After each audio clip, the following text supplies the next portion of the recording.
Good morning, everyone. We're live from Houston, Texas. This is Thursday, October 25th, and show number 119 of Live with Captain Housekeeper. I'm so glad you joined me today. If this is your first time here, please subscribe to the Captain Housekeeper YouTube channel and ring that little alert bell next to the word subscribe so that you get notified when I go live in the future. I'm so glad you're here, those of you. Good morning, Alicia. Good to see you. Good morning, Captain Sandra, Captain Kristen, Captain Deborah. Captain Charles is here before the show started, and Captain Sandra was too. So good chatting with you before the show started.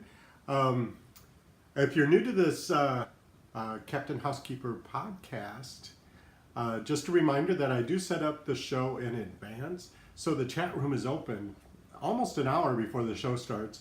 Usually people start coming in about half hour, so set an alert on your phone. Come, join us in the chat room. It's lots of fun. And, just before we get started, I wanted to say that Captain Diana, friend of the show, Captain Diana from Wyoming, popped in this morning. She's a regular here in the live show in the chat room, and Captain Diana is in the hospital. So let's all send her our best wishes and vibes and prayers and thoughts towards Wyoming, so that Captain Diana has a speedy recovery. We miss you, Diana. Can't wait to see you back here in the chat room.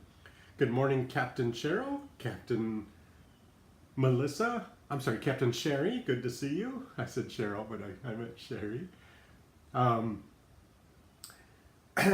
and Captain Melissa's been sick too. So sorry to hear that. I sound a little sick, but I'm not.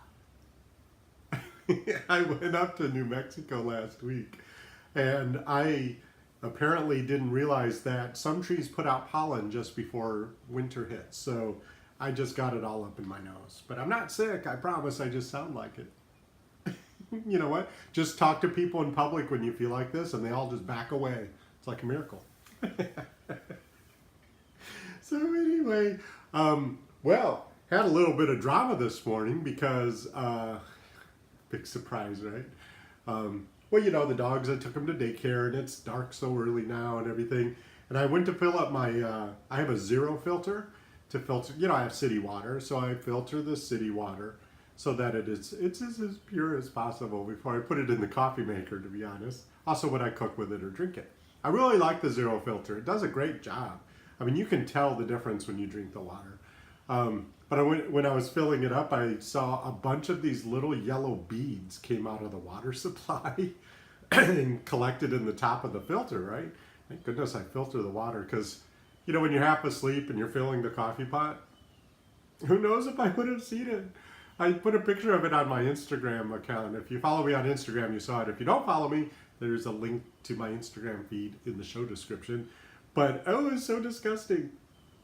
In their little yellow, real bright yellow too, almost metallic, but they're clear beads, because I felt them to feel if they were fish eggs, because they looked like fish eggs. And then I had to do a bunch of research because, you know, WTF, right? What's going on? So I looked up, and I put it on, some people followed up on Instagram with some links because they knew what it was. Apparently, if you have a water softener on your system, it can spring a leak. You know, it can crack. And these beads are put in there to help take some of the minerals, I think iron and calcium, out of the water. And so it's very common if you have a water softener system, these beads can get out. And of course, then you just flush out your pipes and get your water softener fixed.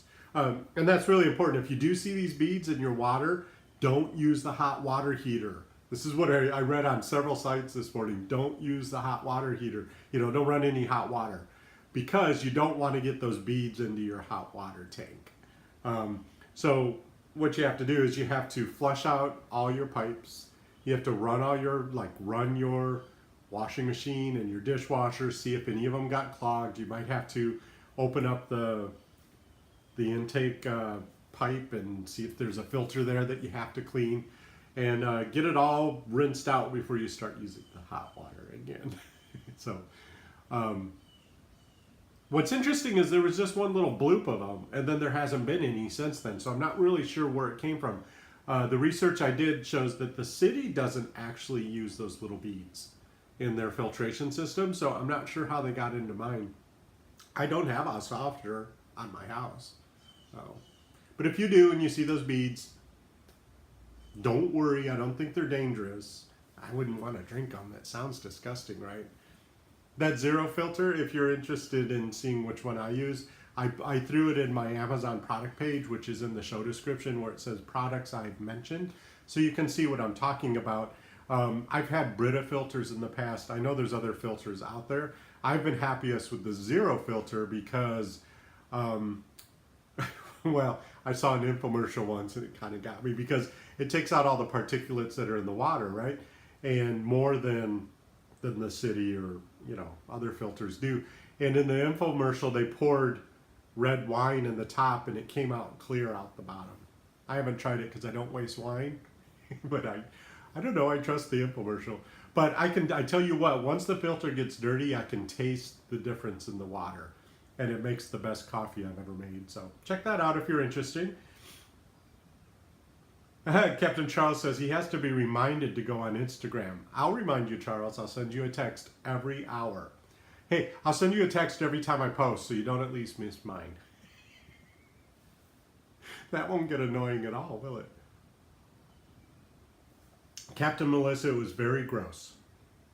It was just very gross. Yeah, I don't like stuff coming out of the water. I'm just really grateful I had a filter system going because I did go through a period where I just used city water because I trusted them. They're trying their best to filter the water, so I didn't worry about it. But now I'm really glad that I used this zero filter. And it tastes good. Alicia says, I wouldn't waste wine either. I'll let other people do it if they want. Text me if you waste wine on testing your filter. I'd probably still drink it. It'd be clear red wine. But if you do see that, I just can't emphasize enough, flush your pipes. Don't use the hot water until you're sure that they're flushed. I'm going to do a similar process. I'm going to take off the shower head. I'm going to take off the faucet in the kitchen. And I'm just going to see if there's anything in there. I'm suspicious this was just like a little fluke. Somehow it just got in the water. I don't know. I don't think the neighbors could have gotten in my water, but you never know. It's just the volume of it was so small. Look on Instagram. You'll see how much it was. Oh, Captain Michelle. Are you here, Captain Michelle? Yesterday, Captain Michelle, remember I was talking about the smoke detectors and I wanted to put up a few since I'm rearranging the rooms. What used to be the dining room, which apparently doesn't require a smoke detector, is now going to be my living room or my bedroom.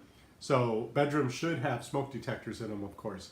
So I was talking about that yesterday on the show, and Captain Michelle said that when she takes her ears out, she can't hear smoke detectors. And I think that's a fairly, it happens if you have to wear hearing aids.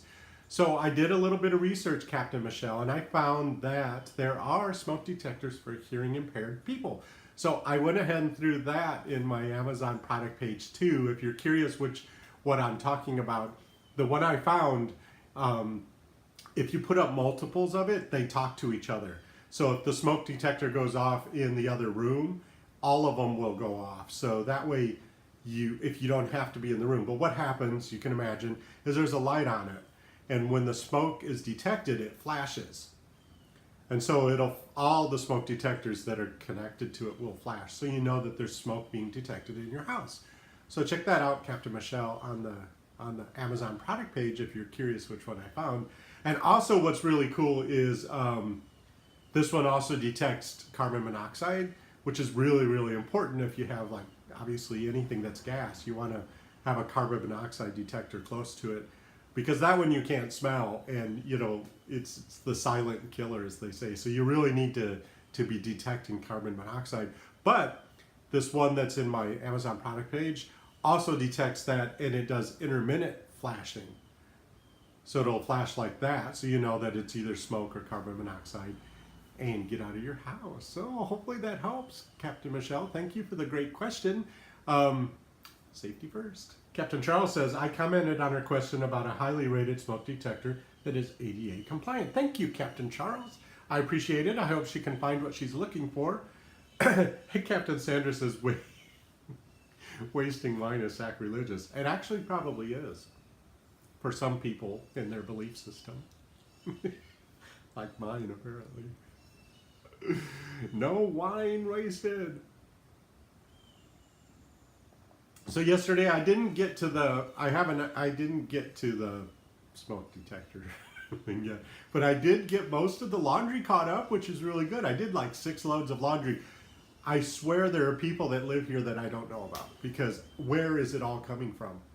It's like this never-ending stream of dirty laundry. Everywhere I turn, I find another couple piles of it. I think it just means I have too many clothes. I got to get rid of some of these clothes. In fact, there are clothes that are packed in the mountain of boxes, and I need to just let them go. Let them go to my favorite charity.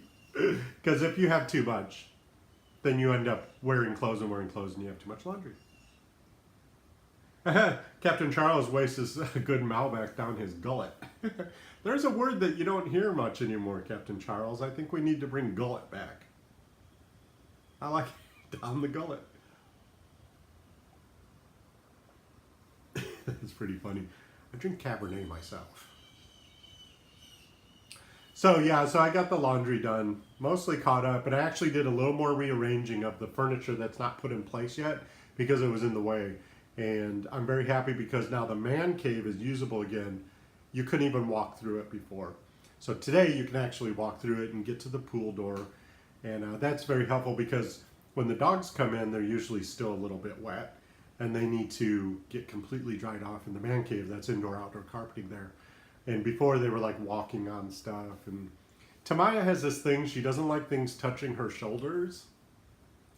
So if she tries to go through something and it touches her shoulder, she's like, no way. She just sits down. So she couldn't really navigate the man cave because there were 2 different places where things touched her shoulders.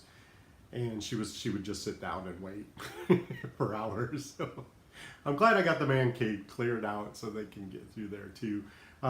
My goal today is to, I know I keep saying it every day and I haven't really started it too much, but my goal today is to start moving boxes into their appropriate rooms. I think if I can, break that mental dam and just get some of those boxes moved into the rooms and just start getting them moving, I think I'll make some progress on the unpacking. I keep finding other things to do because I think I'm avoiding it. And I don't know why. I'm afraid of what I might find in there, I guess. It's weird because there is this mental, it's oppressive to have a room full of boxes. It's oppressive. And I go and I look at it and I go, oh no, I think I'll go do dishes. I think the dogs need another walk. They're like, oh my gosh, we can't exercise anymore. And I was like, Daddy's not tackling the boxes today. But I do need to get on that because enough's enough. I got to get my life back. Captain Roger threatened to come today, but it didn't work out. I don't know if Captain Roger even exists anymore. Was that just a fig Newton of my imagination? He was so present and then all of a sudden he just disappeared. But that's okay. Floors are done. But what he's going to do is, I don't know what time he can make it. I'm sure he's very, very busy. But he has to come and do a walkthrough of all the floors and make sure that they're all correct. And then I have to sign a piece of paper that says, I feel that they're finished. And then I have to give him a lot of money. And I'm sure that's really what he wants. It's all the money. I have 2 checks from the insurance company sitting here for him. So, Captain Roger, if you're watching, hopefully see you tomorrow. Text me. Captain Charles says, remember, this is advice from the sage, Captain Charles. You can't eat an elephant in one bite. You don't know me. You don't know what I could eat. No, that is really good advice. 1 box at a time.